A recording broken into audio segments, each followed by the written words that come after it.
Alhamdulillahi Rabbil Alameen. As-salatu was-salamu ala khatamin nabiyyin wa ala alihi wa sahbihi ajma'in amma ba'd.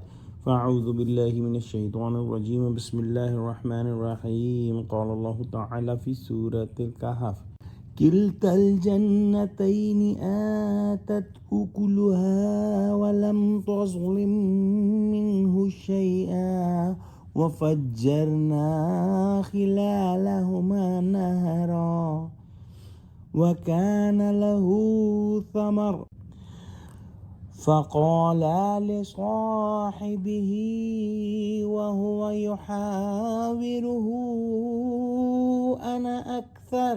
أنا أكثر منك مالا وأعز نفرا. Translation: Each of two gardens produced abundant fruit and did not fall short in anything, and we made a canal to flow within them. And thus he had abundant fruit. So he said to his companion while talking with him, I am greater than you in wealth and I am stronger in manpower. As we studied yesterday, that Allah subhanahu wa ta'ala gave example here of two men. One was very wealthy and rich and the other was poor. The rich man was doing some polytheism while the poor man was monotheist. Now the poor man must have preached monotheism to the rich man, and here some conversation happened with them, and Allah subhanahu wa ta'ala has mentioned that. Before that, Allah subhanahu wa ta'ala has mentioned that both of his gardens were producing abundant fruit. It is not as such that in 1 year one garden will produce fruit and the other will not, or one tree will produce fruit and the other will not.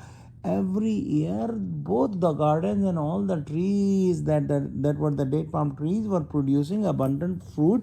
And any garden, one must necessity is the water, and Allah subhanahu wa ta'ala had provided a natural irrigation system, and Allah subhanahu wa ta'ala had flown a canal through the gardens, so he has no shortage of water whether it rains or it does not rain. And Allah subhanahu wa ta'ala had given him lots of worldly wealth, and scholars have said that Allah subhanahu wa ta'ala had also given him lots of children and manpower who were working for him. So his system and his worldly means were in perfect situation, and that was the shirk that he did. As the scholar says, that he relied totally and completely on the worldly resources, and he thought that this materialism is the most powerful thing, and when I have all the resources and everything set in place, nothing wrong can happen.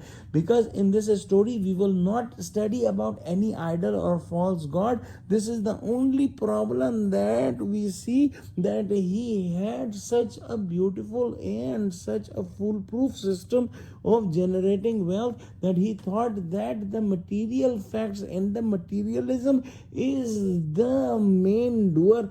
However, Allah subhanahu wa ta'ala is the main doer, and Allah subhanahu wa ta'ala gives and takes, as we will study in this story further. The muwahid and monotheist friend must have invited him towards the thankfulness of Allah subhanahu wa ta'ala, and he replied to him that I am doing everything right, and that is the reason Allah subhanahu wa ta'ala has given me so much in this world. And this is a very, very common mistake that people do, that when they are given bounties in this world, they think that they are doing everything right, and they depend on the worldly resources, and they forget about thanking Allah subhanahu wa ta'ala. And he said to his friend that I am superior to you in wealth and everything, and also in manpower and children, and these things had made him arrogant. Let's pray that Allah subhanahu wa ta'ala give us true understanding of Quran, connect us with the truthful people, make us steadfast on the straight path. Oh Allah, help Muslims, unite Muslims, Ameen. Wa akhiru da'wana alhamdulillahi rabbil alameen. Wassalamu alaikum wa rahmatullahi wa barakatuhu.